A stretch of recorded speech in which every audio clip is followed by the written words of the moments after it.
Let me change music. Patriots, ladies and gentlemen. Like our good friend Jennifer Rubin of the Washington Post. Good Yes. morning, Jennifer Rubin, patriotic friend of ours.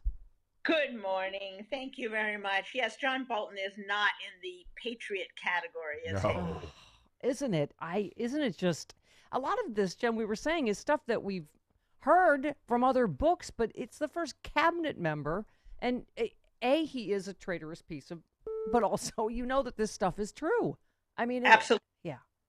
And coming from him, it would have had, I think, more weight with the Senate because he is a really fairly renowned Republican conservative, served in the Bush administration, has been at think tanks, has certainly collaborated with people like Tom Cotton and others.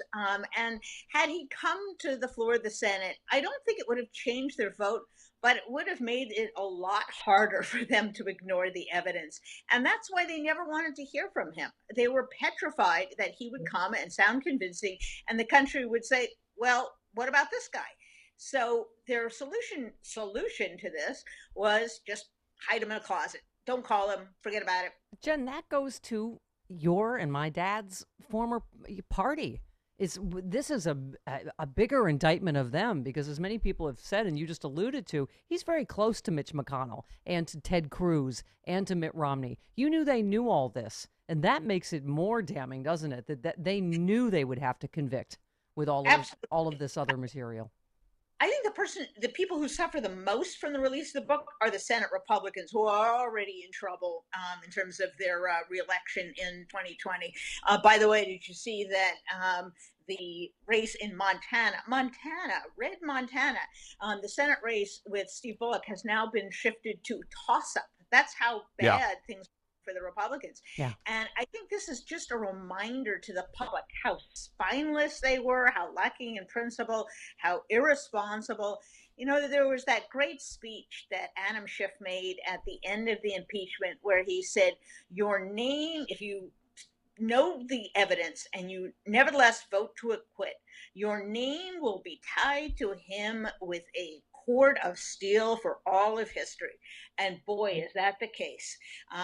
So when voters go to the polls on election day or get their ballot or stand in line for 3.5 hours, whatever they wind up doing, they should remember who was just a complete spineless wonder. Yeah. Yeah. Well, you wrote a great piece, as you tend to do, Jen Rubin. Why Democrats have an extraordinary opening, and you say they have a once in a generation opportunity, akin to the first civil rights era, to reorder our politics. You say the latest data, whites with a college degree lean Democratic by 12 points. Many of those college educated voters are suburban white women you keep hearing about. This has widened into a canyon.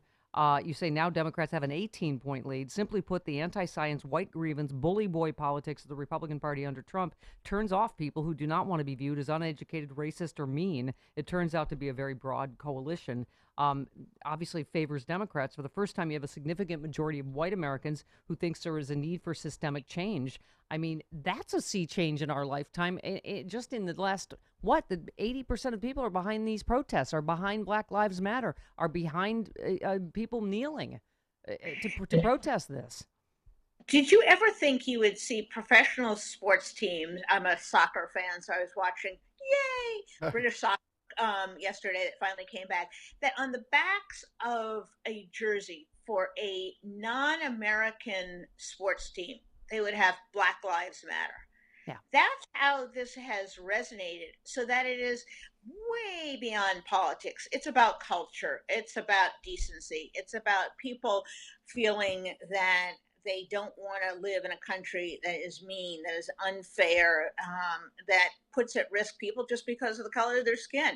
Um, Many of us, I fully plead guilty to this, really kind of lost faith in the American voters after 2016. I thought to myself, how could decent people do this?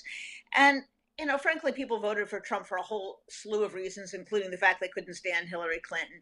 But to see people now kind of regain their humanity, regain empathy, regain common sense is really heartening to me. Seeing those people out on the streets, and this is a multi generational, multiracial, bipartisan Yeah. coalition Yeah. you see out there. You see mothers, grandmothers, kids, black, white. You see it in small conservative towns. Yep. Um, you see it all over. Yeah. And, I do go back actually to the great Barry Goldwater, great No. in many ways.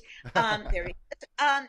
Because one of the things he clearly understood was this just sense of basic decency, basic fairness. He was not going to fall in with the bigots. He was not going to give aid and comfort to the people who were going after gay Americans. He was not going to put his lot in with the snarling racists. And unfortunately, we have a president now who is not only falling in with, but leading the parade of these people. And so he behaves in this way to double down and reconstitute his base and reinvigorate them, and it just turns off more and more and more people. Yeah. Joe Biden, God bless him, he's coming out of the basement, but he's done a marvelous job of letting Trump sink himself. Yeah. And I think Trump has always been his worst enemy, and I think he still is. Every now and again we part company. I will die mad about what this country did to Hillary Clinton, but let's move on. But you talk about, the need for government action to battle coronavirus and, of course, the ensuing economic recession. You say the party that's aligned with addressing racial inequality and believes government can be a force for good still has a huge advantage. You say Republicans' anti-government ethos is entirely ill-suited to this time as well. And then you make me pee a little bit. And then I love you again because you said that the House and Senate majority and the White House are all a distinct possibility. But, as you do, because you're an incrementalist, just kidding. Didn't mean that as a dirty word. But you do talk about like overreaching. Again, we may part company on that, but you say you Democrats will run into trouble if they put their energies into single payer. I think let's see where we go on that, because again, Jen, it's not just 80% are behind these majorities. Right. I mean, a majority of Americans actually are for most of the things the Democrats are for, including on healthcare. I just think we have to get out of this trauma. You say Democrats must win and win big in November if they hope to gather support for what may amount to a New Deal. How exciting is that? If they play their cards right, they can have as dramatic effect on the scope of government on the electoral landscape as the original New Deal. Wouldn't that be neat? Yes. And remember what the New Deal was about. It wasn't about obliterating capitalism. It wasn't about obliterating state control. It was refashioning government to meet a crisis of a magnitude, of a degree that had really not been felt. And it was an opportunity to take stock and to really try to see where inequities were, where the most vulnerable people are. You look at the Tennessee Valley Authority, which brought electricity in the 1930s to rural America. This wasn't just for African Americans. It wasn't just for urbanites. It was really for all America. And systematically going through, whether it was labor, whether it was energy, housing, work projects, it was an effort to really rescue America. And in doing so, FDR saved democracy, and he saved capitalism from the fate that we saw in Europe when fascists or communists took over. And I really think that we are almost at that point when everything is up in the air, when everyone's life is in disarray. That's the time to move the ball. Yeah. It seems counterintuitive, but I think we're at one of those hinge moments where everything is up for grabs. I do agree with you. Everything America stands for. I mean, just as you mentioned fascists, the fact that we read this morning that she talks about concentration camps and Trump's like, fantastic, good. Yeah, I'm for exactly. I'm for that. Yes, exactly. I know. It's just, it's terrifying. And, it's really a sign of the times when you see two groups that have always been with the right peeling off. Number one, the military, which really last week stood up to Trump and said, you are not taking our entire military code of honor down with you, buddy. We are not part of this. DC police, Secret Service went, no, we call bull on what you said happened in Lafayette Square. Yes, there was tear gas used. Yes, there was, everything the White House said they lied about. And you're right. They're calling him out, Jen. You're right. That's huge. Exactly. So it's the military, it's the police, it's the outpouring of really every religious denomination you can think of that came out in opposition to his use of tear gas and rubber bullets against peaceful protesters. So I think when you get to these points where it goes beyond politics, where it's about simple decency, things change a lot. And I go back to the civil rights movement, to the original civil rights movement, to those pictures in 1963, Bull Connor sicking the dogs on small children, turning on the fire hose on children. Whites who had no real interest in civil rights before that, who thought it was just a Yeah. Southern problem, who could put it out of sight, out of mind, suddenly their eyes were open. And I think we're in a comparable position right now. Right, and we have a racist in the White House who doesn't know anything, and so uses things like, "Well, vicious dogs out on you, and when the Ugh. looting starts, the shooting starts." I mean, it's just like he says the quiet part out loud, Yes, right? That exactly. He's let's, too stupid to be sneaky. yeah, That needs to be a bumper sticker. let's get that trending. Jennifer Yes. Rubin, 2020. He's too stupid to be sneaky. Let's real quick, because the point of your piece is well taken. If Democrats don't screw it up, and I speak for my beloved party. Yes. But I just said this to Steve Schmidt, who we had on a couple weeks ago, Jen. You guys know how to fight better. And you said Yes. once more, the Lincoln Project's fearlessness and its willingness to say out loud what we all whisper about provides a great service. The topic shouldn't just be in ads, but on the front page of every newspaper and near the top of every newscast. You go on to say if the media can deconstruct his excuses for baby steps down a ramp over the weekend, they can diagram and dissect his sentences to explain why he makes no sense. And just what we can all see that he is unwell Right. with our eyes. Exactly. Exactly. And I hand it to, I think at the end of the day, we're all going to have to give whatever the equivalent of an Oscar is to the Lincoln Project, to Republican voters against Trump. They have made some of the most effective ads. And I think you're right. First of all, Democrats are way too nice and way too afraid of being, taken, as somehow unfair, impolite. Right. So Republicans don't think like that. And secondly, See, that's me. When they go low, we go down to the basement and then I punch them in the nads. That's what we do. 'Cause we gotta learn how to fight like your Exactly. ex-party.